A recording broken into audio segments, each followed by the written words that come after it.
if you watch the latest video of No Pun Included, right at the very end of our Trailblazers review, I say, oh yeah, we're not accepting review copies from publishers anymore. So I just wanted to briefly use the intro of this podcast to explain why and what's going on and how it's going to work. Yes, we're not accepting review copies from publishers anymore. That doesn't mean we're not accepting games from publishers. I have just bought a game at full price from a publisher who said, do you want this? And I said, yes, but can I please buy it at full price? And they said, yeah, sure. So that's the thing, because that's pretty much the same as buying from a shop. I don't see any issue with that.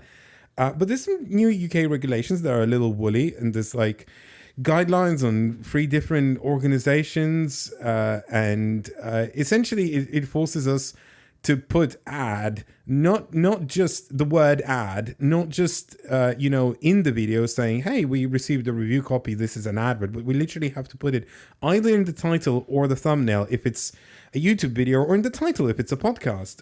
Unless, from what I understand, it's not the sole subject of whatever it is we're talking about. So, for example, in a podcast episode where we had say 2 games that were not review copies and 1 game that was a review copy, we wouldn't have to put ad in the title, but we would have to warn before the segment that features a review copy. So this doesn't affect the podcast so much, but we still have some review copies left. And as always, we'll be informing you if it is a review copy, but we won't be accepting new review copies because we're not just going to bin the games that were sent to us already.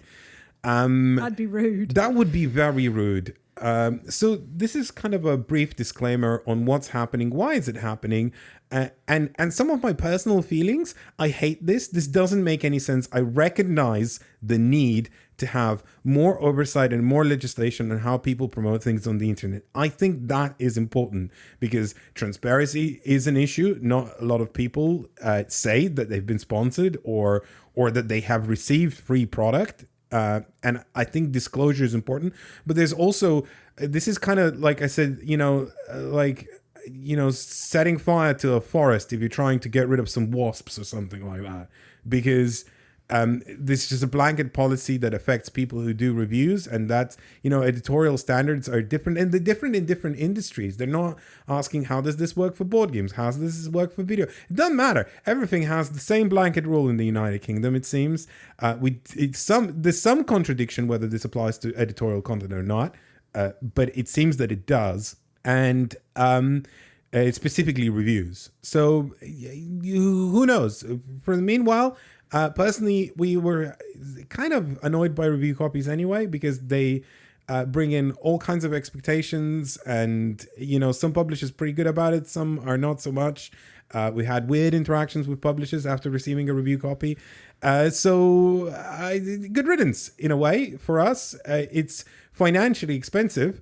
At which point, I'd like to say that if you enjoy the Talk Cardboard podcast, if this is your first episode, I'm sorry that this was the preamble, but we'll talk about board games. That's what happens here. We talk about board games, but this is like an important thing that affects a lot of people, and it affects the internet in general. So, if you enjoy Talk Cardboard, the podcast, or if you enjoy No Pun Included, and you want to support independent media, which we effectively are now completely independent of anyone or anything in any way. If you enjoy people who just, take a game, play it, and share their opinions, and you like the way we do it, why not support us on patreon.com/NoPunIncluded? Bad news. Yes. I think you have to mark this as an advert now, because you've just advertised a product that we are selling, which is a podcast. Well, I guess. If someone pays us for it.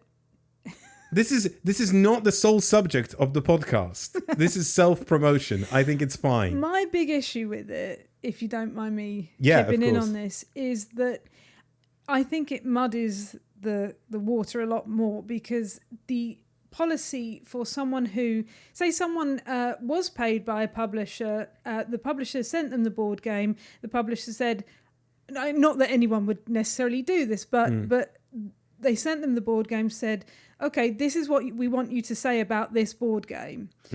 So they were given almost a script of what to say, and we'll pay you, X pounds, dollars, whatever, to say this. Yeah. That would be the same. That would have the same tag as us receiving a board game completely independently from someone who just sent us the game and we spoke about it with our own views and influenced by no one. Yeah, that's less clear, isn't it? Yes. It's not good for anyone. It's not good for the people listening. It's not or watching. It's not good for the people who talk about these things. It's not good for publishers either. It's bad for everyone. So but it is what it is, and we're gonna roll with the punches and continue completely independent of anyone apart from your support. Without you, literally couldn't do this. And we also offer bonus episodes to Patreon supporters of this podcast every time a main episode comes out. So if you'd like to chuck us a few bucks and make us a little bit more sustainable, that would be appreciated. And our lovely Discord community. Oh, yeah, let's not forget that. Yeah. Elaine, what have we got on the show today? Welcome to Talk Cardboard, a podcast about board games and everything adjacent, with your cardboard companions, Elaine and... me, Efka. On today's show, we'll be trying to grow an ecosystem in Earth, collecting little wooden flowers in Lacuna, and restoring the Dominium in Voidfall. First, a quick correction, though. I said that Jane Austen was writing in 1750 on the last podcast episode, which is not true at all, and she wouldn't be born for another 25 years. When you said that, I was like, 1750, that sounds a bit early. So that's on me. I didn't pipe up. I was like, that sounds right. Anyway. I had the date 1850. I just couldn't get all the dates in my head correctly. Sorry. Let's get to the games. Let's talk about a game that's set somewhere we've all lived at one time or another. Earth comes from publisher Inside Up Games by designer Maxime Tardif with art by several different artists. I was not looking forward to Earth. Why? You know, I don't know. It's just... It feels... Bored of it? Bored of Earth? Yeah, done with it. Done with it? Yeah, let's go somewhere else. No. This game's set on Earth. How boring. How boring. Yeah. I was not looking forward to it because of the genre that it traipses into, which is, 200 cards, make something out of them. And it is a genre that's been around for some time. I think it started with games like Race for the Galaxy. I think that's the big popular one from the early days. It's just like, here's so many cards.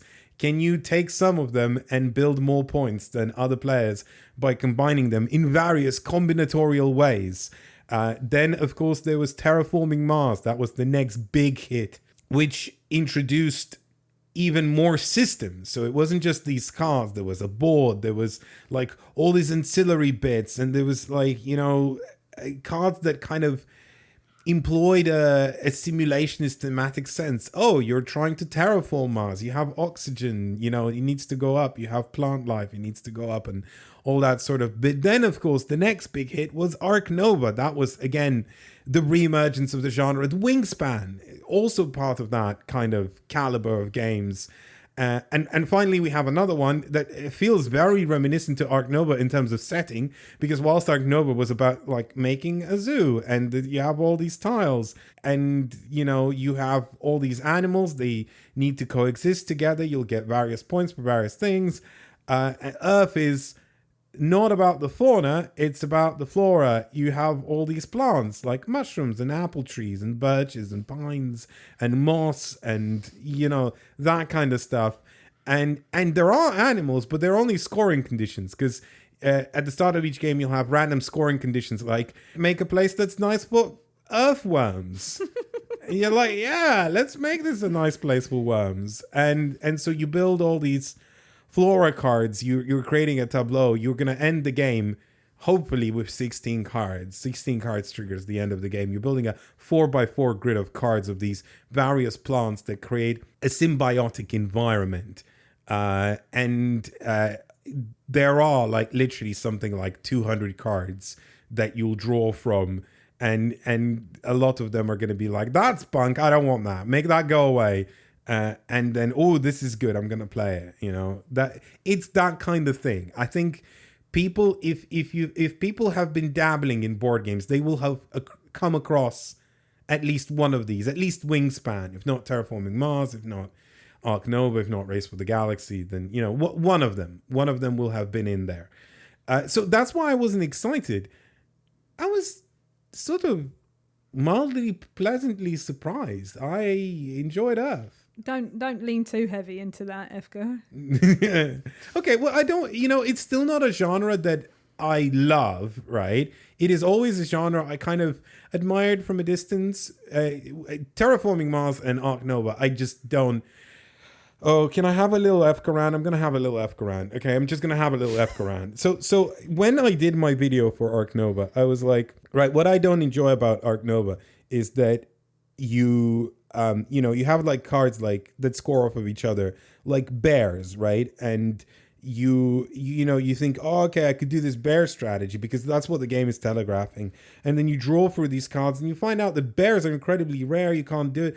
And the whole point of me saying that was like, I was saying, look, I understand that that's the way the game was designed. I'm saying I'm not enjoying this element that it was designed like that because it doesn't feel natural, right? It's like almost the game is saying, hey, do this might be fun. And then it's, you can't do this. And people were commenting like, oh, you don't understand. If you've played this game enough that like you would know that you can't play it like that. I'm like, yes, I know you can't play it like that. It's not fun. I'm not enjoying playing like that. If you're giving me these things that are meant to be combined together and you're saying, well, it doesn't really work like that, then maybe there's a problem with it. Anyway, that's... Did you feel like that in Earth as well? No, I didn't. So, and I think that's partly why I enjoyed it. I did. Did you really? Yeah. I think everyone is on the same footing though, because if you've got I had a goal of get shrubs into my tableau. Yeah. And could I get a shrub? No, I could not. Everything I drew was not a shrub. And I even said to you, because you took some cards. No, I took some cards accidentally when it was your turn to take cards. And I said, was one of them a shrub? Because like if it was, then I regret, accidentally going first. But could I get a shrub? No, I couldn't. So I think everyone is on the same footing because all of you are experiencing the same thing. If I need shrubs and you need mushrooms, I have as much chance of getting a shrub as you have of getting a mushroom, which is fine. But I think it depends on your experience of the game. Maybe. So the way I had I can't remember what the type of tree that I had that like scored off of if I had more of that type of tree. I had a card that said basically, because you place cards in a 4x4 grid, there's now a spatial element to it. So, for example, it said every tree in this column, when you activate this ability, will get like a free growth. And growth is like one of the stats on the card. So you literally put these like little wooden pieces that you stack on top. With little hats. The last one has like a little hat, like, it finished growing now. It's at its maximum height. It's really nice. So every card has like various like little things that kind of you can power up as the game continues. So you can have like sprouts, which are these little green cubes. You can have growth, which are these little like wooden discs that you stack on top of each other with a hat. And then there's various other like scoring conditions, but it also has things like positionality, where it said like, oh, every card on of this type. It wasn't shrub for me. It was something like tree, but like I can't remember whether it was a specific type of tree or just tree, right? Every tree you have in this column will get a free growth every time you activate it. And because of the spatial element, I could be like, okay, well, I don't have any trees now, right? But we are digging through this deck like, like moles dig through earth. Pasta. Oh. Because they dig. Oh, earth. Right? Oh, nice, yeah. Thank you. Anyway, eventually I'll get these trees going, and sure, lo and behold, eventually I got trees. I just kept those spaces open because whilst you do have to place cards adjacently next to existing cards, it can be like diagonal or orthogonal, so you can sort of save yourself these spaces. And then once you get the right card, you can be like, yeah, that goes there. And you know what the funny thing was? There was like, so I got more trees, but they were like also trees that weren't the right trees for me. And I was like, rather than placing this tree here, because it's a tree, every card that you place scores points, it has a potential for growth, a potential for sprouts. So every card you place, you kind of evaluate what's the maximum point scoring potential of this card. And is it worth it to place just because it does like trigger off a bonus of this one card? There were a lot of like considerations like that made it less reliant on that. Like, do these like tags combine, and more like, what are all the factors that are combined in this card that kind of play off of each other? Does that make sense? Yeah, I agree very much. And I started this a little bit negatively, only because you started with a rant, so I'm blaming you on that. But there were a lot of things I liked about this. I liked, like you're saying, like the synergy between the cards and how they work together. Like I had a row that said, for every mushroom in this row, add a sprout. So things did work together. It's not like I couldn't ever find a card that I needed. Like, all the cards worked together nicely. It was the kind of end scoring. It was scoring that I was having a problem with, not the things working together. But what I really liked about it was that there's no real downtime, because on your turn, you get your action, and then the other player or players also get like a mini version of that action. So you're never kind of waiting for people to take their turn, because you're thinking, oh, what am I going to do with that action that they've chosen? So I liked that a lot about it. And I liked the artwork because it's animals. Yeah. And I like animals. Well, it's not animals. Oh, well, trees and shrubs. Yeah. Well, I was thinking of the worms. Yeah. I was thinking of the earthworms. Yeah. But yeah, I think the artwork was really nice. And I liked how it all worked together. It was just, and I liked also how we had our separate goals, but we also had shared goals that we were racing to get to. So, because we each had, and we each had different like places where we started that worked differently with the actions. And added to different things. It was clever. It was really clever. The starting zones are hilarious, because it's like it's combined out of 3 cards. So one tells you what island it is, then the other one tells you the climate, and then the other tells you like the type of like. Because I had something like, oh, here's a tropical swampland in the Antarctic. I'm like, what? Okay, so that was quite funny. But I think we're burying the lead, and you kind of got to it. What's really cool about this game is that every card you add to the tableau also has like a special ability that will trigger over and over and over again, that kind of just fuels these cards and populates it with these growths and sprouts, and like lets you dig through more cards. And it was really quite something, like it just, this engine balloons, really balloons. And the cool system here is that there's basically 4 actions, and each of them are tied to a color. So when you take an action, like you said, you get the big version of that action, the other players get the little version of that action, but that version has a color. And then all the cards of that color in your tableau. In everyone's tableaus. In everyone's tableau. Yeah, everyone gets to trigger all of the things. So whenever anyone takes any action, you almost don't regret that it wasn't quite the right action for you, because it then just will trigger all these things that will just, everyone goes into this like tank and goes, oh, okay, so if I do this and then I do this, and it was almost like that moment in Furnace. Do you remember Furnace? Yeah. Right? Where like everyone did the auctioning, and then after that, it's like this card resolves, and then this card resolves, and then this card resolves, and then this card resolves, and I combine this, and I get that, and then I spend this, and I take that, and then I get this, and I convert it into these things, and it's just like, boom. I was tired after this game.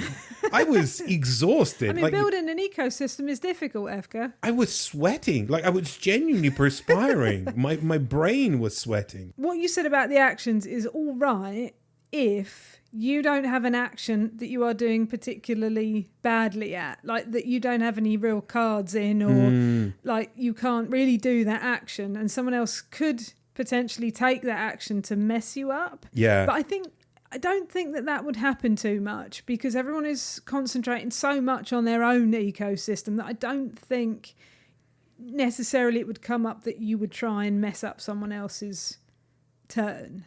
No, but there's some interesting considerations that come out of that as well. There were like scoring cards that were like if you place this in your tableau, you cannot take this action again in the game. Like, and there's only 4 types of actions. So, like for example, there's an action that gives you soil, which is like the currency that you pay for cards to play them in your tableau. So you need that, and I guess you could rely on other people taking that action. You always getting the smaller version of that. But maybe the scoring condition is good enough that it offsets you never being able to take the main action, but you also have a lot of cards that provide you with that soil from like anytime anyone does the red action. So you lose some control, but maybe you get this cool scoring condition. There's so many chewy things. And what for me sets it apart and brings it, whilst it's unwieldy in the way that Terraforming Mars and Ark Nova is, because there's a lot of cards, it did remind me more of like that Race to the Galaxy for the Galaxy rhythm, where all the cards are just sort of variations on the theme. Yes. Right? They all have very familiar, tangible elements. Like, you know, almost all cards let you have growth. Almost all cards let you have sprouts. Almost all cards have, a point value. And then almost all cards have some sort of an ability, right? That will trigger off again and again and again. And so it's like they're all different weights of these 4 sliding scales. And in that way, they felt a lot more tangible and manageable to exist in this ecosystem. If they felt like an ecosystem. Right, yeah. And I like that. I also like that the game employs a mechanism that understands that you're going to be drawing through a lot of these cards. So it literally has another scoring pile. Like you can compost cards. You can basically recycle them, right? Meaning you put them into this special discard pile where each card will score you 1 point. But again, it leverages that because it says, for example, hey, first person to reach us like 15 cards in that compost pile will also score additional points. Yeah, or whatever. that was one of our scoring conditions. Yeah, it might not be in your game because there's actually quite a lot of variable scoring conditions. But yeah, no, I like that it knew the genre it was trading in, and it leveraged what people do in those genres to kind of make it more... It's still unwieldy. Yeah. It is not condensed in the same way that the base game of Race for the Galaxy is. But it felt better than Ark Nova or Terraforming Mars for me. But yeah, it did make me sweat. That game made me tired. I liked how... so there was the action to get soil. But if I wanted to get soil, that was not my best play. My best play was the water in action, because I had so many other cards that would let me get soil from doing the water in action that's what I wanted to do. So you're right, it does merge into each other really well. It's good. I like Earth. I think if you have a partial interest in this genre, in this Wingspan, Terraforming Mars, Race for the Galaxy, Ark Nova genre, you know, somewhere in the intersection where all of these things meet sits Earth, and it sits there quite comfortably and quite well. I do also want to mention I did like the artwork. I think so it's stock footage again, like Ark Nova was, but because it's all plants mostly. There's some cards with animals, but like it's all plants. It feels more cohesive. It feels more... I don't know, it's not as nice as if it were just artwork, you know, because it's still stock photography. But it's stock photography that's pleasant enough that it doesn't intrude on the game.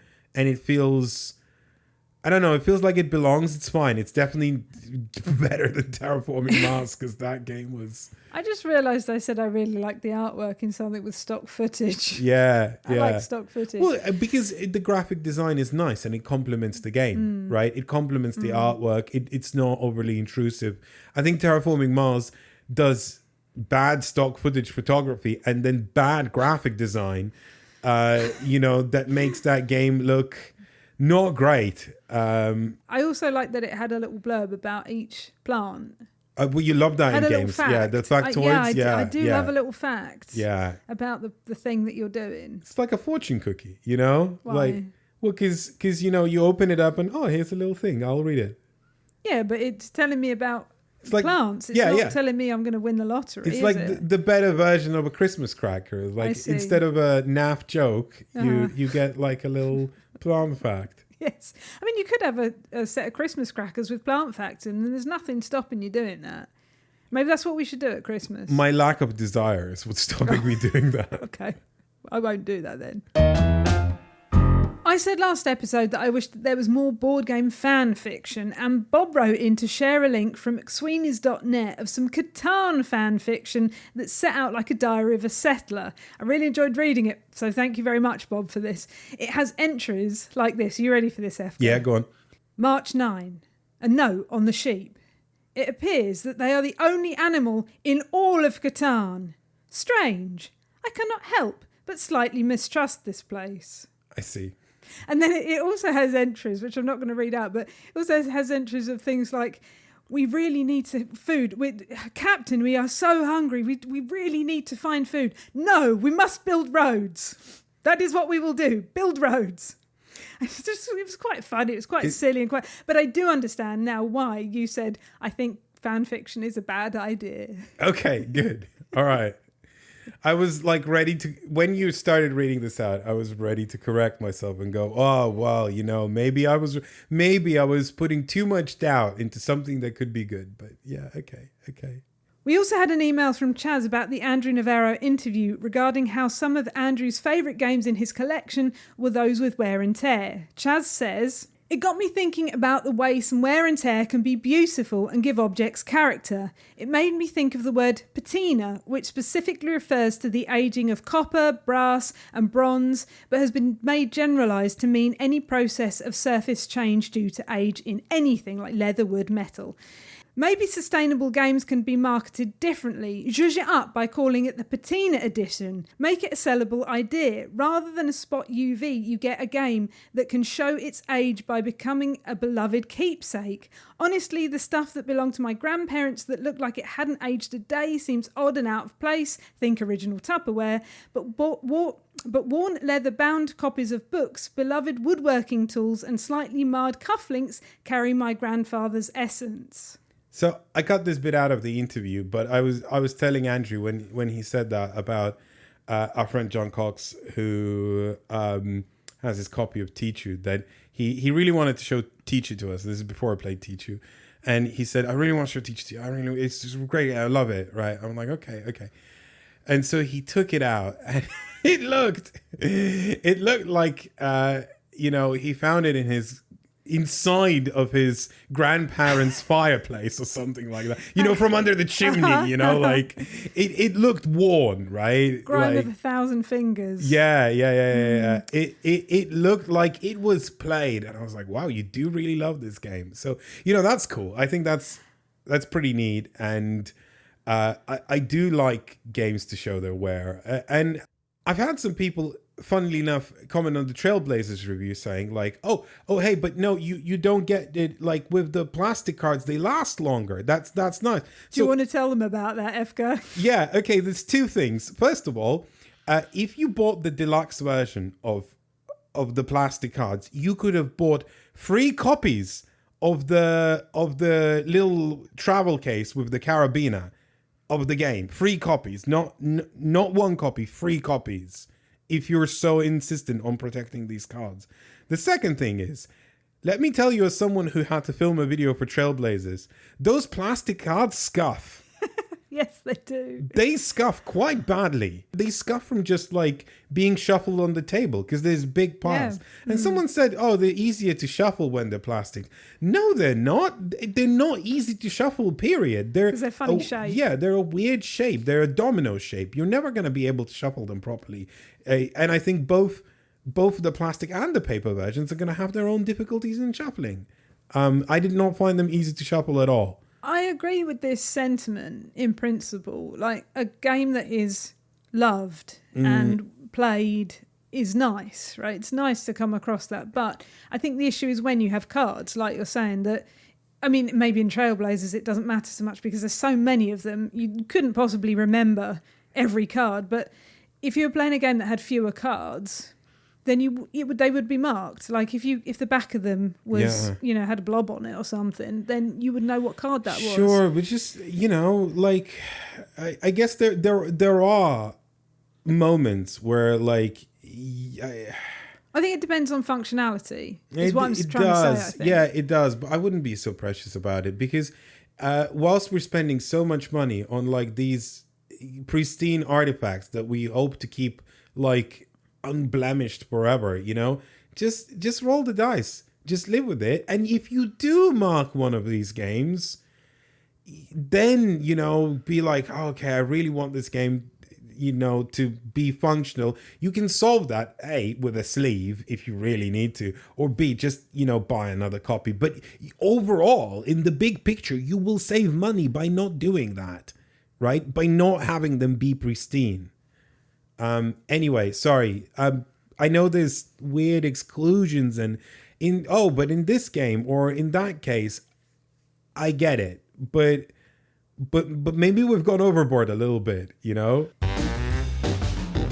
Still to come, we have our first impressions of Voidfall, but now the first game I've ever played that uses a salt shaker as a mechanism. Lacuna comes from publisher CMYK by designer Mark Gerritz with art by Nick Leafheber. So what's the salt shaker thing? Go on, tell us. You know what it is. Okay, so CMYK Games, publisher of Wavelength monikers, Fuzzies, Spots, lots of games that I really wanted to love. I like monikers. I think monikers is pretty good. But then again, monikers, aside from it being curated, it's just a re-implementation of a folk game, isn't it? Like a Victorian parlor game. And I always felt like they were scratching at something that's like very light, very approachable, right? But it never had that, that kind of wow factor that kept me in, and kept me hooked and made me want to go back to it because it also had that sort of gamey, chewy bit, right? And when I looked at Lacuna the first time, which, find a picture type in Lacuna board game, find a picture of it, have a look at how it looks. It's gorgeous because these little wooden flower pieces, it comes in a rolled tube. It's got a cloth board that's sort of like this, almost like a starry sky kind of motif with flowers. It's somewhere between a starry sky. With a big hole in the middle. Yeah, with a big hole in the middle. Not a hole, a blank space, not a hole. Yeah, it's beautiful. It's gorgeous. It's aesthetically very pleasing, I thought, well, it's probably going to be another CMYK game that I want to love, but I'm not quite loving. I am wrong. I genuinely, fundamentally love this game. And I know you do too, because very rarely you go, can we play that again right now? And you did. And if that's not a mark of a great game, I don't know what is. If you've seen, because a lot of people are talking about Lacuna, it is definitely the hot thing. If you heard some of the hubbub, if you've seen it, if you know what it is, and you kind of been on the fence because you tried some of their previous games and you were like, I don't know, maybe. Let me tell you, Lacuna is the real deal. It's flipping brilliant. Yeah. It is. It is really, really good. So what it is a game of taking flowers for yourself and not leaving any for the other person. But the way it works is you have this sort of like big circle on the board, and you're going to take this tube that the board game came in, and you're going to put all the wooden flowers in it, and there's a hole at the top, and you're just going to shake it out like a salt shaker, like sprinkle these board game components over. It feels so nice to set up. And then you're going to just smush them about with your hand because it's very freeform. And that makes me go, that sort of, I'm not sure. Everything has to be precise in a board game. Like, do not get that. I get that a little bit. But at first, because now I've bought Lacuna whole cloth. You see, because of the cloth. Yeah. I bought it whole cloth, and I'm like, I'm enjoying the salt shaker bit because it's fine. That's how it works, and it's fine. It doesn't need to be precise. You just need to spread them out with your hands a little bit so they're far apart, like a little bit apart from each other, and then you just play. And play takes about 10 minutes, and you finish, and you go, oh, that was good. I enjoyed every moment of that. And then you go, well, let's put all the flowers in the thing again, and let's shake them out again. the principle of the game is that each player has 6 player pieces, right? So it's a 2-player game only. And each turn you will place 1 player piece between 2 flowers that are of the same color. Now, math is really cool in this game because there are 49 flowers. So there are 7 flowers of 7 different colors. The starting player will get 1 flower for free before the board is even set up. So there's 48 flowers left. And you will place these 6 player pieces of yours, so 12 in total, and you place them between 2 flowers of the same color. And then you take those flowers for yourself. The trick here is that there is a second phase to the game, because that way each player will effectively take, at the end of the game, 24 flowers will be cleared and 24 flowers will remain on the board. But the trick is that once you all finish playing your 6 pieces, which stay on the board, a second phase begins where every flower that is closest, your piece is closest to that flower, you get to take that as well. So when you're placing it to take 2 flowers, you're also placing it in a way where you're like, well, is it going to be close to it at the end of the game? Can someone place their piece closer to this flower? Will I get this or will I get that? There's this sort of like level of uncertainty, but also gaminess, and like you can block people. You know, you can block it in such a way where, like, if you place it at an intersection of 4 flowers, like, so imagine like a cross. On the vertical, there is like 2 brown flowers, and on the horizontal, there's 2 blue flowers, right? So you place it right in the intersection of these 4 flowers, and that means that you get to take the blue ones, but the brown ones are blocked off for the other player because your piece is in between them. So the other player can't take them. It's just like, all right.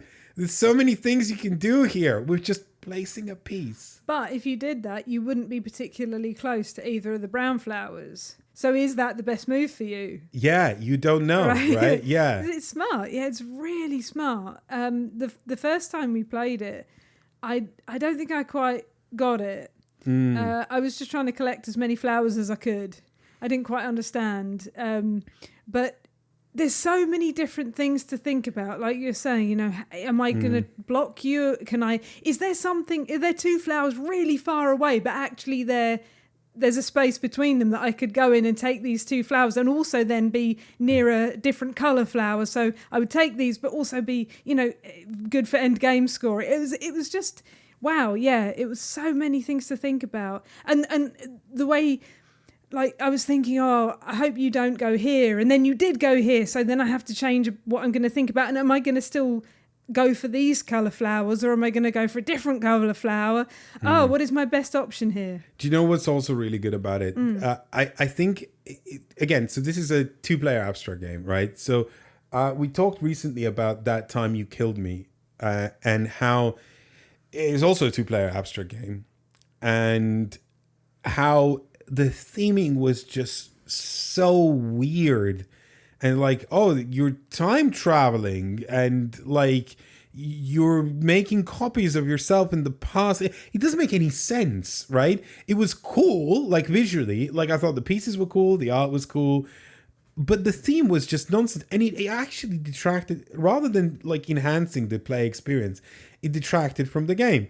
And here it's just like this beautiful sort of like starry sky made out of flowers rather than stars, right? Night sky. And it's called Lacuna. And all that means is, you know, Lacuna means the space between things. And you're like, yes, this is exactly what this is. The That's space. What it says on the tin. Right? And then on each side of the board, like there is like these little circles that have Lacuna, right?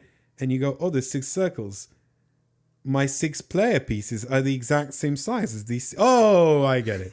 I just put them on here, it's right? Smooth. Yeah, it's so smooth and so nice. And it's full of these like little touches. It has the tiniest like circular rule book that in the FAQ. And I thought this is brilliant because FAQs in board game rule books are normally like questions about the game and how the game should work. And it has a little bit of those, but also like, can I put the board in my washing machine? Yeah, you know, wash it at this temperature and then whatever, right? With this kind of detergent. I was like, yeah, yeah, all right, okay.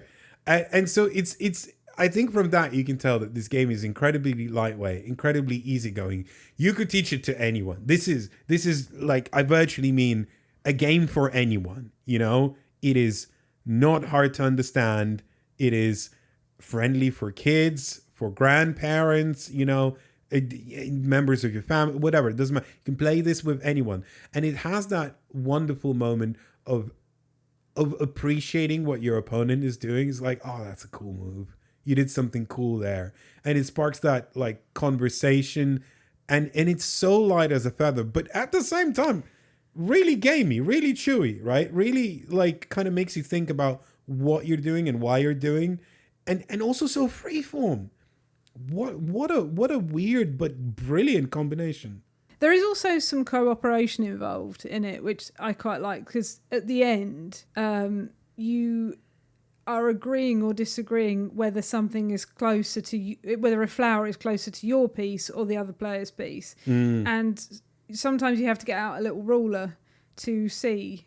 And, you know, it was so nice because we were going, well, I think it might be you, I think it might be me, I don't know. And we were just kind of trying to measure, and it was just very nice. Yeah.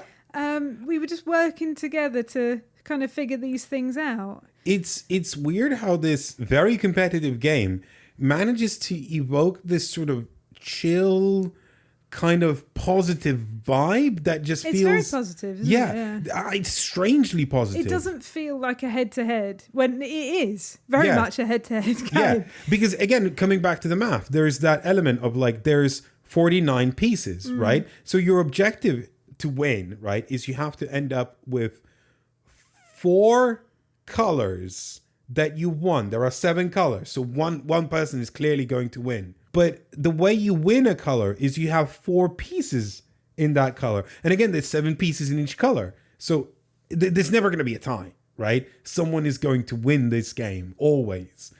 And there's that, I don't know, it's beautiful math. The way it works. You know, everything just fits. I love like this sort of perfect confluence of numbers that just like, it complements the game very nicely, and it works really good. 7 is a very pleasing number, generally. You know, you have 7 Wonders of the World, 7 Deadly Sins. Like 7 is a popular number. Yeah, but it works well for this game, and it's weird how it divides itself in those 6 turns as well, because it's not 7 turns, it's 6, right? Oh. But like the one player getting, you know, the one piece, and then 24 flowers being picked up in the first phase and 24 flowers being picked up in the second phase. It's a very mathematically pleasing game, you know. I don't know, it just adds to its charm, I think. I think it's one of my favourite games that we've played this year. Wow. Yeah, really. It was just so pleasant. I don't know another word for it. It was just so pleasant. It took a lot of thinking, but there was interaction that you weren't expecting with it, because you know, you're out for yourself really, but you're also looking at the other players' flowers and what they've got, and do you want to mess them up, or do you want to try and go for something that's better for you? And you're doing that maths all the time, so you're thinking about it all the time.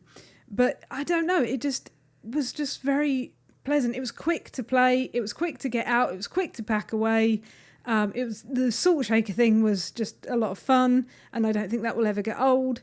So yeah, it was just, I don't know, just really, really nice. I would like to warn people that at the moment, I don't know how the distribution for this is going to shake out. So CMYK are doing their own distribution. Currently very easy to pick up in the US, but everywhere else it ships from US. Oh yeah. So it wasn't cheap to get it here in England, but worth it though. For us, it was worth it, you know. But I think it's one of those things that are probably going to, you know, get wider distribution as it goes along, as people pick up on it. Because yeah, this is I'm gonna say it, easily the best game that CMYK has published. Better than Monica's, better than Wavelength. I've not played Spots yet, and I quite looking forward to playing Spots actually. But yeah, this was something. This was really good. I really like an abstract game, and this really hit the spot for me. I don't do ratings, but if I did, this would be a 10 out of 10. It does everything it needs to perfect. I have no notes right? It's just perfect. Like, I don't have anything to quibble about. There is not a single element of this game that I have any issues with. And furthermore, it's so Moorish, and that's what I don't expect, because I expect it to be slight. You know, it is slight. It is a slight game, so I don't expect it to make me go, yeah, I want more. I want to play this again. And it's so very rare that games achieve that for me. And Lacuna does. So, 10 out of 10, I guess. There you go. Lacuna, one of the best games Elaine played this year. Before we move on to our last game, we've had an email from Rick about Aeon's End Legacy of Gravehold, which we spoke about in the last episode. As a huge fan of Aeon's End, whilst listening to your latest podcast episode, I couldn't help but physically cringe every time you said you were going to talk about Legacy of Gravehold later in the podcast. All the more so when that segment started and you said it was your first Aeon's Legacy game. I think it's fair to say that Legacy of Gravehold was not a Legacy game success. In fact, it almost ruined Aeon's End for all of us. It went from our most regularly played game to not being played at all for almost a year. I actually thought you were very fair and generous with your assessment of the game. The core gameplay flow of variable turn order, work on your deck a bit while needing to deal with minions and setbacks, then switching to blasting the nemesis is pretty fundamental to the game. I think the switch to attacking the nemesis is akin to the switch to buying provinces in Dominion, when you do make that switch. I do really enjoy deck builders and that gameplay cycle, so having a cooperative game with it is great. It is too bad Legacy of Gravehold was your first version of the game though. It is definitely intended for experienced Aeon's End players. Aeon's End Legacy was a much better experience and introduction to the game, or I would have recommended the New Age, which introduced their variable, fully replayable expedition campaign system. Legacy of Gravehold really has a lot of issues, I think, including too many mages, so you never feel connected to one unless you completely ignore over a dozen others. And the story, it was nice of you to say, how did you put it, that the narrative did give you a sense of who the characters were and their motivations. That might be the one nice thing you can say about Aeon's End writing. But even that becomes very questionable, in my opinion, at the end of the Legacy of Gravehold campaign. I could go on and on, but this email is probably too long already. But they did also put a nice picture of their cat in the sun. Which is always appreciated, by the way. Cats, always. Dogs, other pets, love plants, anything. Yeah. Thank you for that email. I really actually, when we decided to do audience correspondence as a kind of a main part of our podcast, it was, like throwing the dice, and you never know what you're going to get, But I think as much as I enjoy everyone writing in, especially when people comment on some of the more difficult subjects sometimes, or some of the social commentary when we discuss certain board games, it's also nice just to hear people's opinions about games, especially when they contrast to our opinion, because and it's nice to be filled in as well, because I'm probably not going to go back to Aeon's End, because whilst I can appreciate this was not the kind of showcase example that I was expecting it to be, I still got a pretty good sense of what the game is. And for me, traditional deck builders, I think I'm done with them, like Dominion exists.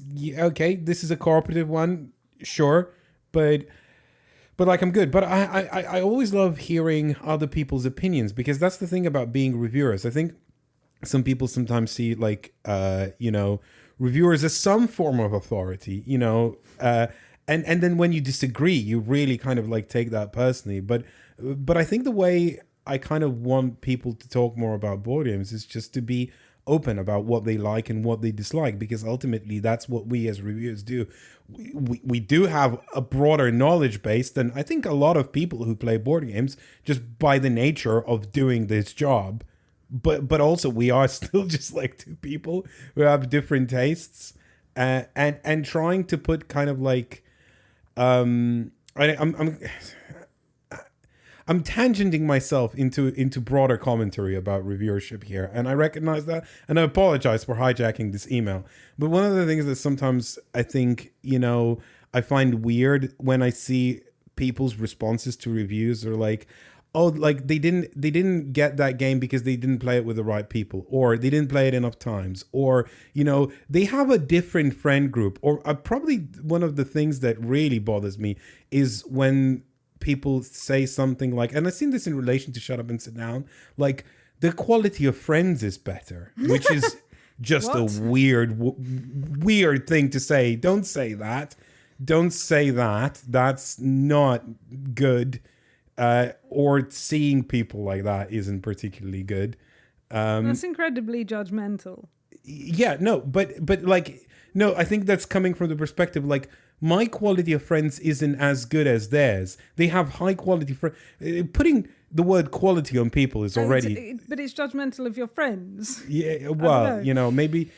You know, it's easy to see yourself as someone who, you know, whose social life maybe isn't doing as well as they want to, right? And I think it's coming from that. If I'm being generous, it's coming from that kind of perspective. But I think it's a weird way of looking at it. And I've said this on our Discord as well, that, like, I think one thing people don't understand is that a review is a snapshot in time. It is very likely that a lot of the reviews for board games that exist from a lot of board game reviewing outlets, if you ask that person, if that person who's, let's say someone reviewed a game negatively, right? But if that person played that game without having played it before, 6 months later, right, they would have maybe a completely different impression of it, or 6 months earlier, right? And the review would be completely different. It is a thing that is a thing that's not tangible. It just made tangible by the fact that we recorded it, right? But it's just a snapshot of a moment. And I think that's kind of why I wanted to do Talk Cardboard as a audience correspondence feature, as well as a kind of a board game review feature, is because no perspective on a game is fundamental. You know, everything is intangible, and the more kind of we talk about it, and the more we hear from people, the broader picture we get, the sort of more cohesive, you know... Yeah, the more we learn ourselves. Yeah, right? And I think that's what's nice about emails like that, is that people just sometimes write in and say, hey, you thought this, I thought that, you know, in a normal, polite way, which I value that a lot. Thank you. Our last game of this episode is Voidfall, Our First Impressions. Voidfall comes from publisher Mindclash Games by designers Nigel Buckle and David Turchi, with art by Ian O'Toole. Is it Turchi or Turchi? I'm never sure, but those in the know, right in. I'm sure I pronounce names wrong all the time. So I guess the big attraction here is that this sees the team of Anachrony coming back together, plus Ian O'Toole, plus Nigel Buckle. And if you've played Anachrony, you will know what to expect. If you haven't played Anachrony or are not familiar with the output of Mindclash Games, specifically this publisher, they are big, meaty games. They are games with a lot of complex mechanisms. One of the things David Turchi, I want to say Turchi, maybe it's, okay.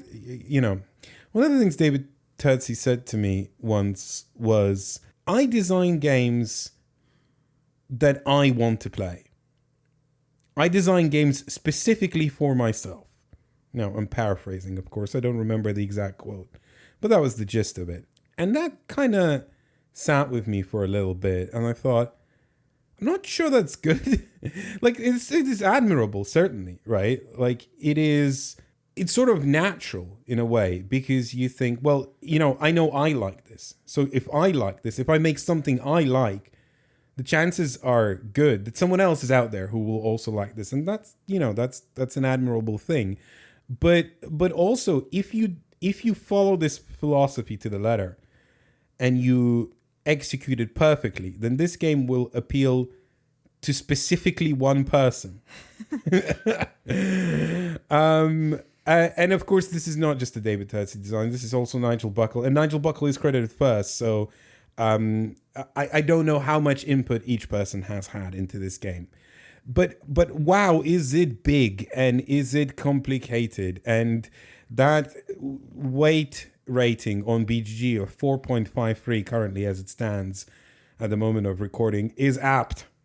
It made me do one of those, like, laughs where I just lose the plot. Because there's just too much information trying to go into my brain at once, and my brain just can't cope, and I just end up in sort of this hysterical state of being. Yeah, like that clip in our Cloudspire review where you just fell apart laughing, and I took up my phone and started recording you because it was hilarious. Yeah, so this is what you expect going into Voidfall, right? So what is Voidfall? Voidfall is...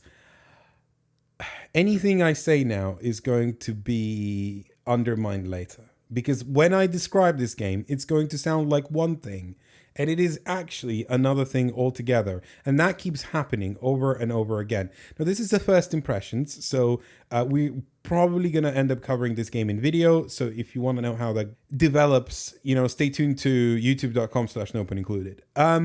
So this is nominally a 4X game. So that's the, explore, expand, exploit, explorminate genre of games that is becoming a little tired now, not only because of the, cultural connotations, but also because there's like a bajillion of them out there now. But the idea is that you have like a hexagonal map in space. You're playing different space houses. They're all humans. And you build up armies and you conquer new territories. You grow your thing, your empire. You fight with other players. And you do this in a very convoluted Eurogame kind of system. We have played the tutorial of this, and this is our impressions of the tutorial. Now, the tutorial is like the main game, but there are some certain complexities that are going to be added as we continue playing Voidfall in the future, that we sort of read through the rules and understand what's going on. There's definitely more to it, but also I think the tutorial was interesting enough to talk about on its own. So that's what kind of we're doing that. Now, the first thing that struck to me about Voidfall is there's a wealth of narrative there for a game that is incredibly mechanical. There's, I think, like 6 or 8 pages dedicated just to the setting of the game, about this universe in space and how there's humans and how they're, split off into different factions and how there's corruption coming from the void and you need to make things pure. Meaningful pause. And you kind of expect this sort of like narrative to emerge from that. And you expect it to play a pretty fighty game.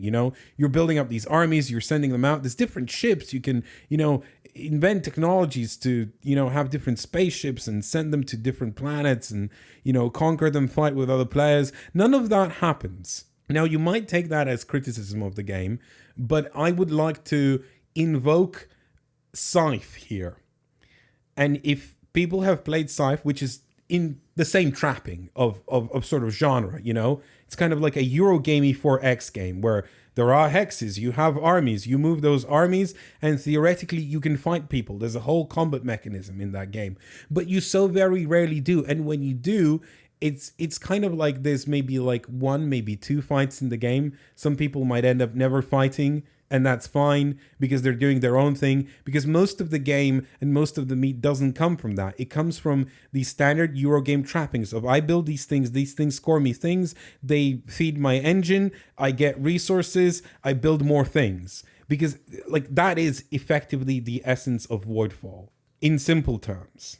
But it's not simple. And one of the things that you have to do when you get your copy of Voidfall is to follow this like tutorial, which is what we've played. And I got a really wrong impression of what's going to happen. Because what the rulebook says, I quote, Voidfall is an epic game with many choices and almost infinite variability. Even if you regularly enjoy complex games, the number of choices in your first game might feel overwhelming. In order to teach the game while also letting you play it, we have created a tutorial scenario which shows you the basic concepts of the game one by one. Playing the tutorial is strongly recommended if you plan on playing any of the game modes in the future, competitive, cooperative, or solo. So there you go. From reading that, I think you can see how when I read that, specifically the sentence, in order to teach the game while also letting you play it, you would get the impression that it is something like Aeon's Trespass Odyssey, where there is a tutorial that you play step by step as the rulebook instructs you. And that's what I thought we were going to do. In fact, it then further on, specifically, this rulebook tells you that the way you play the tutorial is step 1, open the compendium, go to page 10 to the setup chapter. Step 2, follow the setup instructions, ignoring the blue co-op solo section. Step 3, especially follow the additional tutorial instructions and examples from the setup. Then I'm going to skip a little bit. And step 4, after you finish the setup, continue to the tutorial chapter and follow the instructions there. It will guide you through your first game. So we did that. And I'd like to invite people to imagine, like, I've read this, right? It says, do this, like, play it where you follow the setup. It will guide you through your first game, right? So imagine you go, okay, we're meant to play our first game this way. That's how we're meant to learn it. So, you say to your mates, hey, do you want to play this really complicated game, Voidfall? Okay, right. Okay, well, let's go get together because we need to play it, through this tutorial scenario that's guided step by step. Okay, so get everyone together, and then you open the glossary, and just like it says, you do the setup together. Everyone does the setup, and the setup is really step by step, like, do this together as you're learning. And the special tutorial sections that say, oh, in this tutorial game, do this, and you're like, okay, I understand. And then when you finish the setup, which I kid you not, took us 1.5 hours, like the length of a normal Euro game. I mean, we were learning what the components were, what they meant, what they were doing, so that's good. You're learning. Imagine after going through all of that to then going to the tutorial chapter where it says, now read the rule book and then just play the game. Who is responsible for this? I want to know their name. I want to know their name because I was upset. Okay, so that's my minor gripe aside. Shall we talk about Voidfall, the game? I was looking forward to playing it, and then suddenly I couldn't play it because we didn't know the rules, and we needed to know the rules. Yeah, I wish it really didn't say that. Now, to its credit, I think the rulebook is very good at walking you through. You will still get confused because I think even with this sort of step-by-step approach, at least to setup, because then you just have to learn the game. But the way the rulebook is structured is that, like, it truncates the things you don't need to learn for the first tutorial. And then it truncates away the things that, like you're going to only need a third of the game in, right? Like because the game plays in 3, basically these big, like they called cycles, but it's basically 3 overarching rounds. So it says in round 1, you will need to know this. And there's certain things you only need to know in rounds 2 and 3. And it does a very good job at sort of truncating the information you need to know. But even then, it sort of you get lost because there's just so much to learn. Because there are so many things. So many symbols. We'll talk about the symbols in a bit, right? Let's give people the idea of what Voidfall is. Right, okay, so in Voidfall, you have a hand of cards. And these 9 cards are the different possible actions you can do on your turn. So each turn you will play a card, and that card will have 3 different actions. Now you can normally do 2 of those actions. You choose which ones you like to do. They always have a cost. So like spend some resource and then activate like an effect. What could be this effect? You could invent a technology that would give you access to different new ships or upgrade your existing ships or make your economy a little bit better. You could advance on your civilization tracks, which is basically kind of like going, your civilization has learned to do these things, and you get bonuses as you advance on these tracks. You could get an agenda card, which is a new scoring condition that you will score points for at the end of each of the 3 cycles. You could increase your population. You could build like guilds, which are basically mines. They mine various resources. You could recruit more ships. You have more troops, and you can reposition your ships, fly them about through different sectors. You can attack another player. You can attack the Voidfall things, the orange things that are controlled by no player, and they just sit there in empty sectors. They're basically, I guess they're kind of like the ancients in Eclipse, where in Eclipse you couldn't just go and take a sector. There's something there. You need to defeat it. You need to do some combat to kind of like take over that sector. That sector, right? You could build shipyards that let you build ships. You could build defense outposts that, protect your sector if you get attacked. You can do. There's a lot of things, and they all sort of conjoin in a different way. Now, where this feels different, as I mentioned, is that it doesn't feel like a very attacky game. It doesn't feel like you're going to do much attacking. And again, there's a lot of different scenarios. So maybe there's ones that encourage that sort of fighty kind of thing. But it feels a lot more like, more than any game, it feels more like Scythe, where it is mostly about building your economy and building things that you have agendas for, because those agendas, they say like, oh, for every sector where you have 2 shipyards, you'll score 6 points at the end of every phase. So you're like, okay, I better conquer more sectors because then I will have spaces to build shipyards, and then I will, kind of be able to score points off of those. That's mostly what you're doing. Of course, you want to expand, because the more sectors you have, the more chances you have to build things that let you score points. That's pretty much the idea of it. So, it feels like the map, the one tutorial map that we played, the way it was constructed is that everyone has just about enough space. There's one like tension sector in the center that one player is probably going to go for at the end of the game, and you might fight over it a little bit, but you're so constricted in terms of what actions you can do, because actions always cost resources. You never have enough resources. There's a thing from Agricola where you have to feed your people, so you better make sure you have enough resources to do that as well, because otherwise, just like in Agricola, for every person you can't feed, you will lose 3 points. There's the thing like in Eclipse where you need to do combat, because even empty sectors have like the Void or whatever, and you need to fight those, right? It's an amalgam of a lot of games, but it feels like you are playing a Euro game with the very complicated Euro game with these bits strapped on from all the games we've seen in the past. Do you agree? How did you feel? I don't know how I felt about this game. There were parts of it that I really enjoyed, but that was the Euro gamey parts. Because I think maybe it's just because it is our first impressions and we only have played one game of it, and it was the tutorial. So it was very much a learning experience of what everything does and how everything works and how everything flows.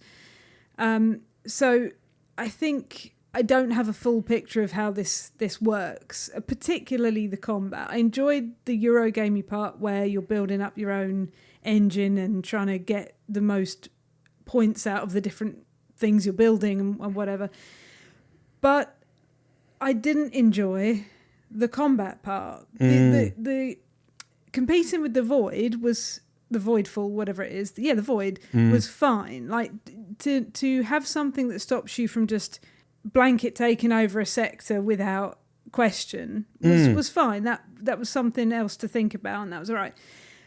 But when there was that one hex that was in the middle of the player board, so you started on one side and I started on the other, and when there was that one in the middle, I didn't want to compete for it. I just couldn't be bothered to compete for it because I didn't feel that combat was necessary for me to win the game. And I don't know if that's a good thing or a bad thing, and that's why I'm thinking I don't quite have a feel of the game properly yet. Yeah. Because is it possible to win without doing much combat in this game, apart from maybe with the Void? Is it possible to not compete with other players for different sectors? Probably not. I don't know. Or is that just part of the game that I'm kind of missing? I don't know. I think you were on the money. I think that like the point advantage that you would have gotten fighting for that space is really marginal. So there's this weird mechanism where like things are corrupted and the sectors you take over are corrupted. So you have to spend actions and effectively play, because you can't play all the cards you have in your hand. There's only like a certain number of cards you can play each round. That's clever. It depends on the scenario as well. That's so really like clever. In the tutorial scenario, like the first round was like you can only play 3 cards and then you can only play 4 cards and so on, right? And like so round length is variable and it's scenario dependent, so they can sort of try and evoke different feelings out of each scenario and like what you have to do. But it felt like even in a scenario, so I'm again speculating here, and we'll have more words on Voidfall in our final review. Even in a scenario like that is combat geared, because so much of it is that sort of Eurogamey build things to have stuff, you know. Do you want to spend time doing this for like a very marginal points advantage? Like, or are there other things you could be doing that would give you a much better points advantage? Yeah. Exactly, yeah. So that part to me felt very suspect. Now, the combat itself is incredibly peculiar because the way it's marketed is like, this is a purely deterministic combat system. You will know the outcome before you go into combat. There's no randomness. Like, yeah, there's no dice rolls or anything like that. And it's true. So you have like 2 steps to combat, which is an approach step and a salvo step. So the approach step is you trigger any effects that you have that will trigger in the approach step, which is mostly dealing damage to your opponent, right? And then in the salvo step, you determine initiative based on whatever ships are left on each side. And then one by one, you deal 1 damage until a person has no ships left. So yes, it is deterministic. Is it interesting? I don't know. I don't think so, because there's even, so this app isn't out yet, but there's going to be an app that basically you feed in all the ships that are there and it just says, this is the result, right? So if they felt like it was necessary to make that app to skip through the combat, which should be the exciting part of this game of like big ships in space meet each other and fight, right? Like they go, nah, actually, that's probably too arduous. We'll just make an app that pre-calculates it. And fair enough, because the combat is simple when it's just like basic corvettes fighting basic corvettes. But you start introducing these like technologies that modify the corvettes or these other ships that have all kinds of different other abilities. And you go, wait, there's a lot of symbols. And I don't, we're going to talk about symbols in a second. I don't even know exactly how it works. And, you know, let's try and correspond the symbols to what it says in the glossary. But that's and then something you'd learn. Yeah. So you wouldn't necessarily feel like that, you know, 4 or 5 games in. Like, you would know. You really would know if it was a silly idea for you to try and enter this combat or not before you did it. But that's sort of self-defeating, isn't it? Because it's like, oh, you know, I could really do with this. Oh, okay, I can't defeat it. Oh, I guess because, you know I can't defeat it because I know the outcome. So I won't do it. So that, do you know? Well, then you build up to and be then able your to do opponent that. does something else. Well, and, yeah. I mean, yeah, but that's the game, isn't I it? guess, yeah. You're both trying to build up to different things. No, yeah, and I take that on and I understand that. But for me, there was an element of it like feeling very convoluted, but at the same time, like sometimes unnecessary, because you have to do this work. You simulate the combat in your head to not play it out.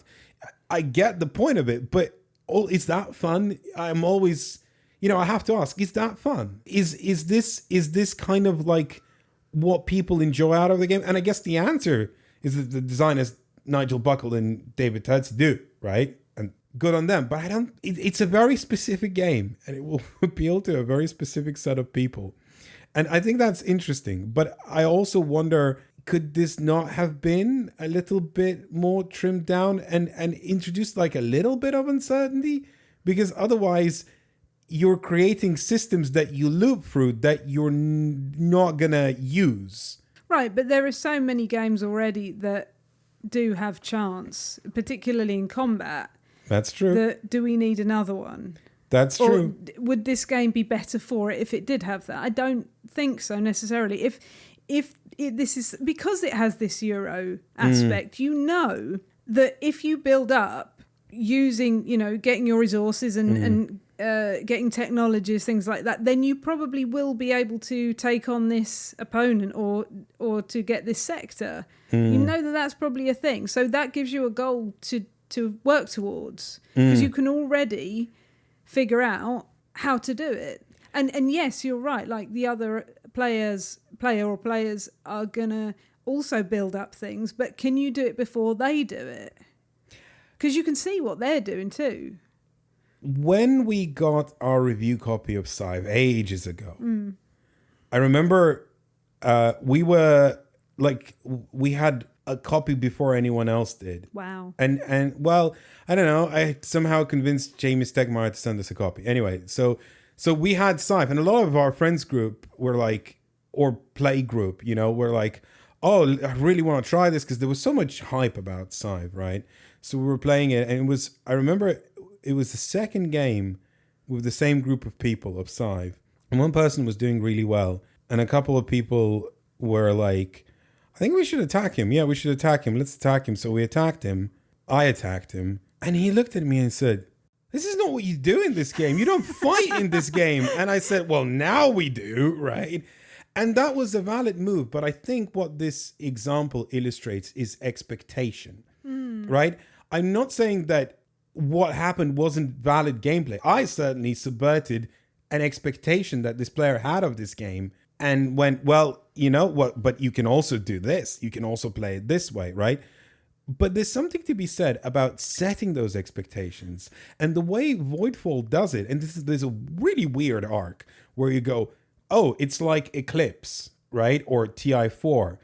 But then you build all these combat units and you go, oh, it's not like that because we score a lot of points from these agenda cards. And actually, like, to illustrate this, there's a triangle that you build in your sector, which is like basically a defense station. So if someone attacks you in the approach step, you can kill off one of their ships.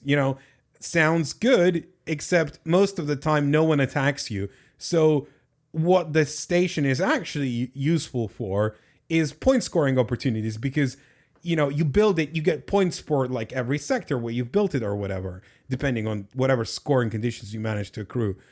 So you get this expectation of like, you subverted it once already. Like, this is a combat game. Oh no, this isn't a combat game. And then, oh no, this is a combat. Somewhere something gets lost. Yeah. To me, it almost felt like, and this is going to sound weird, but it almost felt like the combat was there. Like you were saying in Scythe, if someone is doing a little bit too well, then you attack them because if you manage to win the combat, you get points based on how many points they have, how many glory that they have. So if you're not doing great and you don't have a lot of glory, then you attack them, take the sector, and you get those glory points. No, they become the target. Yeah, they become the target. Well, in a two-player game, it's a bit weird. But the thing is, it would be weirder in a free-player game because the person who wins probably is not involved in any of that. Right? Maybe. Yeah. They're just scoring their things. And well, but that's like another branch, isn't it? But the thing is with that is that if someone isn't doing well, then they're probably not going to be able to attack you anyway. Right, yeah. No, well, the thing is also, I think there's a lot of systems in this game, and we're kind of because they're probably trying to feed their people. Yeah, like touching on one element of it, right? And I this feels like one of those cases where they thought about things and how would this work, and they found how to, subvert a game design trope, and it was like, oh, well, we're going to fix it like this. But like, it feels like patch upon patch upon patch upon patch upon patch. And then you have this sort of Frankenstein's cardboard, going, I am a game. And you're left asking, are you? I don't know. Okay. I've been very negative so far. I sense it, right? There are a lot of things that feel very compelling because that Eurogame puzzle is kind of fun. I'm not going to lie. It was hard to learn. It was very hard to learn. But once I kind of came to grips with it, I was enjoying, building the stations and feeding my people and, kind of planning out that, it's going to sound weird, planning out that expansion of my empire, like how can I consume more and purify things? Purify the others. There's weird theming. Anyway. And I know how many turns I have. I know what actions I can do. I know the costs I have for them. I know the resources I have. I know what I can try to achieve. But there's so many dials kind of spinning at the same time that you can't quite always put it together. And you kind of just hedge your bets and go, I think I can achieve this much, this round. And you try your best to execute it, paying all the resources and twiddling all the dials and, getting bonuses and upgrades. And there's a lot of fun in that. Like, for example, there's the system with the agenda cards. is very neat. I really like it because one of the things that it does is that one of the actions lets you take an agenda card. There's 4 different agenda cards, and they will provide you more scoring opportunities 4 each different cycle. sets of Yeah, 4 agenda different cards. sets, right? And you can't have multiples of the same set in your scoring area. But what they also do is that if you do choose to play them, you can only play them with a certain action card, because there's 9 different ones, and each agenda corresponds to 2 different action cards. So you're already like, okay, if I want to play this, I need to do this action. But then it has a thing at the top of the card that says, oh, but if you do play this round, you will also get this bonus action. So not only are you only scoring points, but you also get to do an extra thing. So that's cool. But on top of that, right, like you might even play these agenda cards just to do that bonus action. You go, I don't care about these scoring conditions. I have better ones, but I'll grab it because I'll do this bonus action. There's so many things that kind of emerge out of the system that are fun, and they're fun to kind of manipulate and twiddle and try and achieve. You can form a cohesive plan of what you're trying to do. Can you? Well, you can try, right? Some people might be able to. Okay, let me rephrase that. You can try and imagine a plan, right? And you can try and get there. And there's a lot of different systems in the way that you can try and wrangle to kind of conform into this plan. So that's kind of fun. But there's also a lot of things like the agenda cards. I remember once you take an agenda, a new one will eventually come out, like to replace it, right? And they have like a number of different scoring factors. And based on sort of what strategy you were following, you could get an agenda card randomly that just comes out that is amazing for you and scores you so many more points than anything else in the game. And that feels kind of weird because like when there's a difference between an agenda card that scores you 30 points at the end of the round and an agenda card that scores you 10 points at the end of the round, and it came because of a random card draw, trying to manage all these systems and what clenches you the game is just the right card came out. That can feel a little weird, I think. Yeah, I suppose so. But everyone has got the same chance of that happening. That a good card is going to... And I guess as you get more used to what cards are in those decks and how the systems will work together, you might be able to work towards something that is on an agenda card. Sure, yeah, but...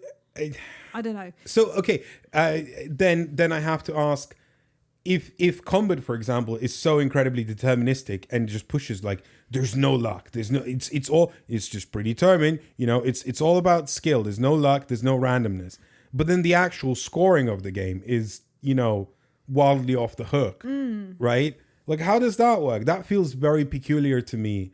And so, like, in principle, I liked the experience of playing it, and I liked the many systems that are in it, like the resource gathering system, which is like there's 3 steps to it. First of all, you have like you count the number of guilds, then you multiply it by the population. That gives you your production. The production determines how much of the resources you actually produce, which is kind of on the opposite sides of the dial. And then you actually have to produce, which outputs that production of the resource into the actual resource. So like it's wheels within wheels, literally. Because all the resources are on dials, right? It's arcane. I appreciate that, but I kind of enjoyed indulging in that, But at the same time, like there were moments in it where, like, well, there's a co-op mode in this game, and if we're barely fighting each other, would it make more sense just to play the co-op? Yeah, but then the co-op mode is like, this game is again 4.5 on the weight scale out of 5 on BGG, and the co-op mode adds like another third of the rules on top of that. So, and more systems, more dials, more mechanisms, more everything. It's big. We're going to try and wrangle it, but our first impressions were weird. I don't know. Do you feel like weird is the answer? Do you think like... Discordant, I think, is what I would say. I wouldn't say weird, but discordant, because there were, like I said, there was lots of bits of it that I did like. I really like how the rounds weren't a set number of turns. The card determined how many turns you would get. And then the cards also took away some of your cards. So you didn't have all the options of everything. You couldn't do everything. Yeah. You know? So you really had to think about how you were going to piece together this thing.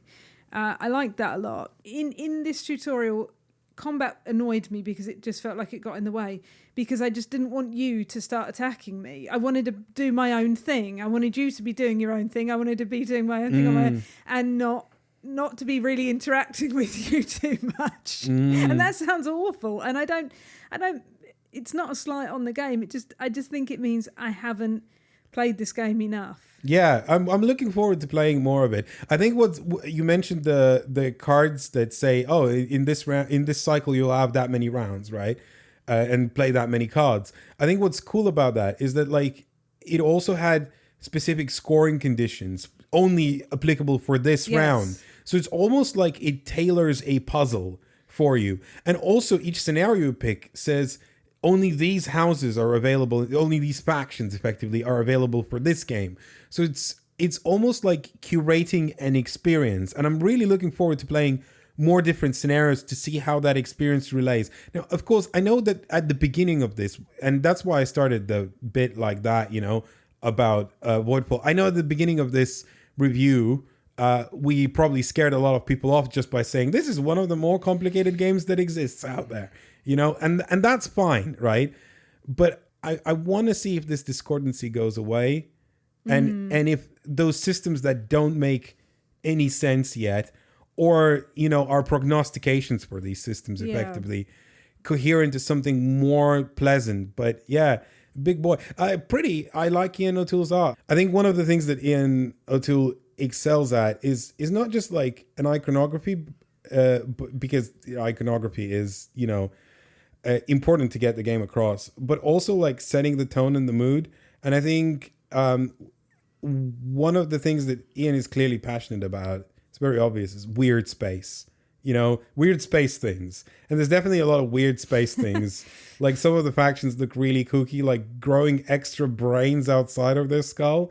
You know, like you pointed out, maybe biologically not the most sound thing to do, but but then you ask, like, well, what made them do it, right? Like, you know, and I like that.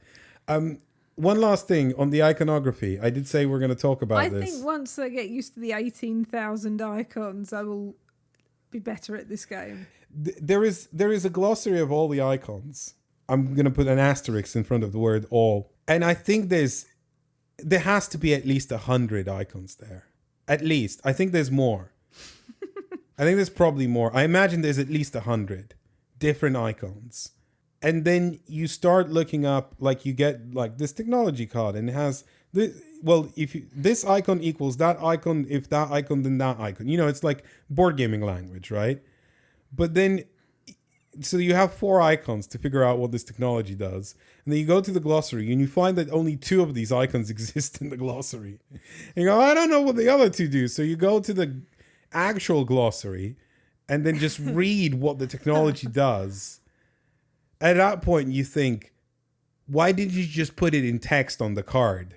Because if I had to go, I couldn't work it out from the icons. I had to go to the rule book to read the text on what the thing does. The game is not language independent, so why not? Yeah. There's already cards with text on them. There's too many. I'm sorry to say this. There are too many icons. Like, I know, like, you know, Race with the Galaxy, I think, was the game that popularized this. Icon to icon means icon. Oh, okay, right? And if there's like 25 icons, you learn and you go, okay, right? Eventually, I understand and everything makes perfect sense.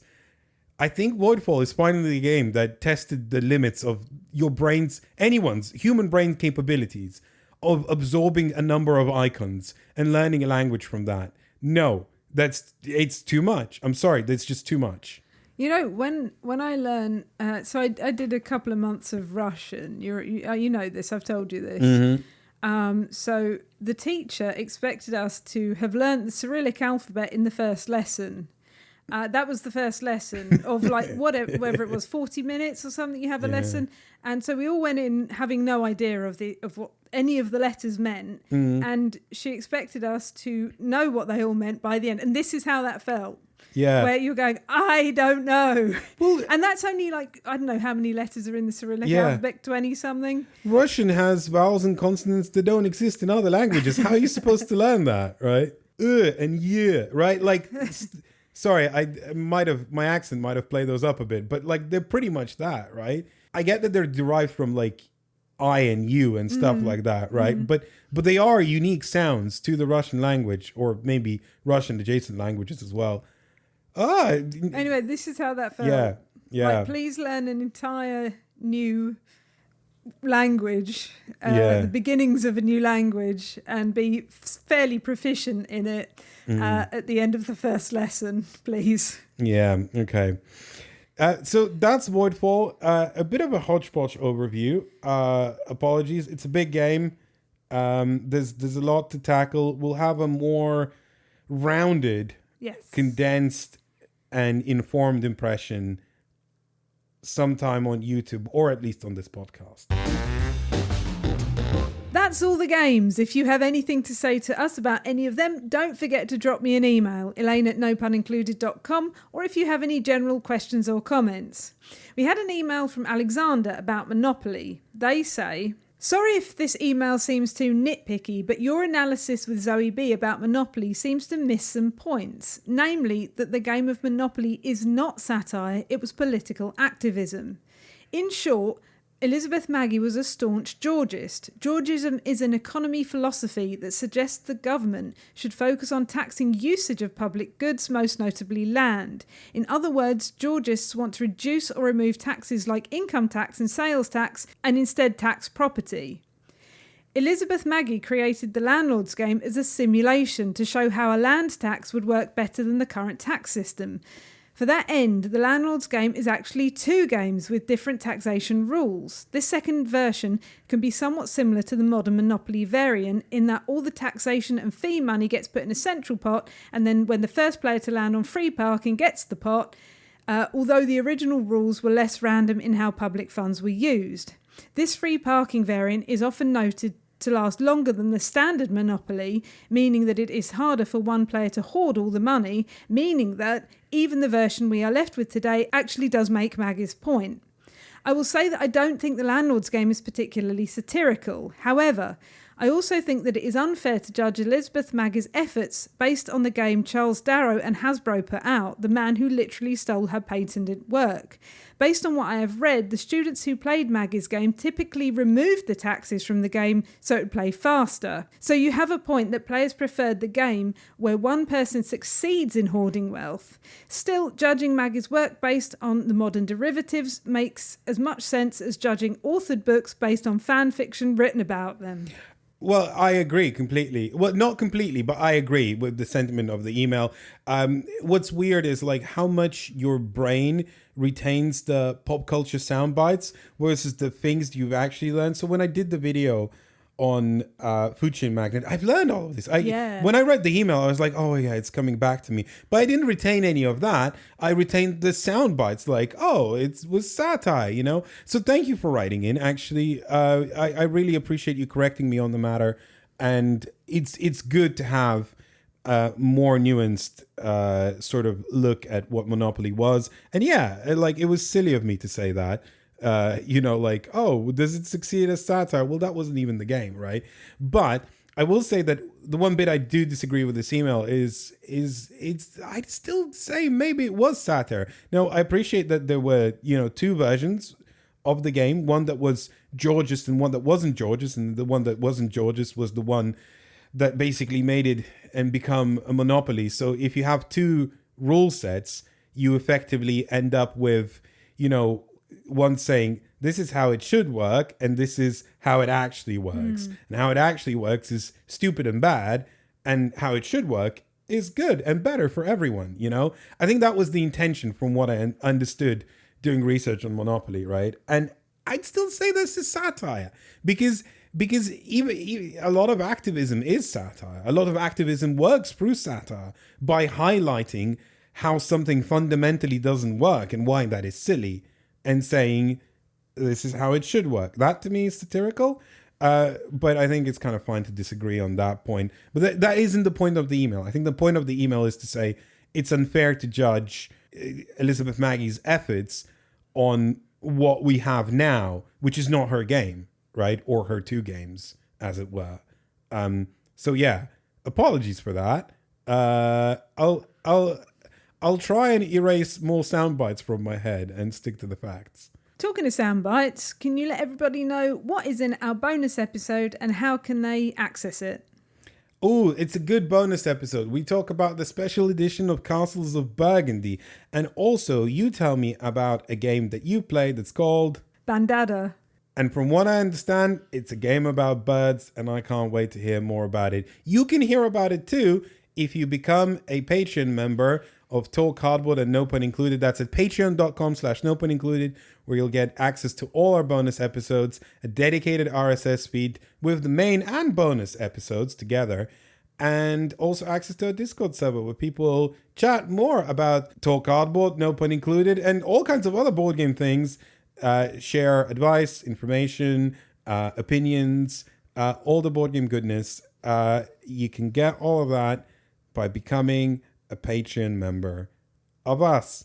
And that way you support us and we get to keep on doing this. So thank you very much. Otherwise, there's going to be more reviews coming up on youtube.com/No Pun Included. Specifically, reviews of Dorf Romantic the board game and Lords of Ragnarok and Where It All Went Wrong. Lastly, and I don't really need to ask this, but what is the game of the episode? Is it Voidfall, Elaine? Was yours Voidfall? No. What is it? Do you want to say it on 3? Yeah, okay. 1, 2, 3. Lacuna. Stone Age. Oh, wait, we didn't review that. Lacuna. Stone Age. Sorry, I just picked a random game. That'll confuse anyone that didn't bother listening to the rest of the podcast, won't it? It's Lacuna. Lacuna is the game of the episode. And with that, why don't you say goodbye, Elaine? Goodbye, Elaine. Goodbye, Elaine.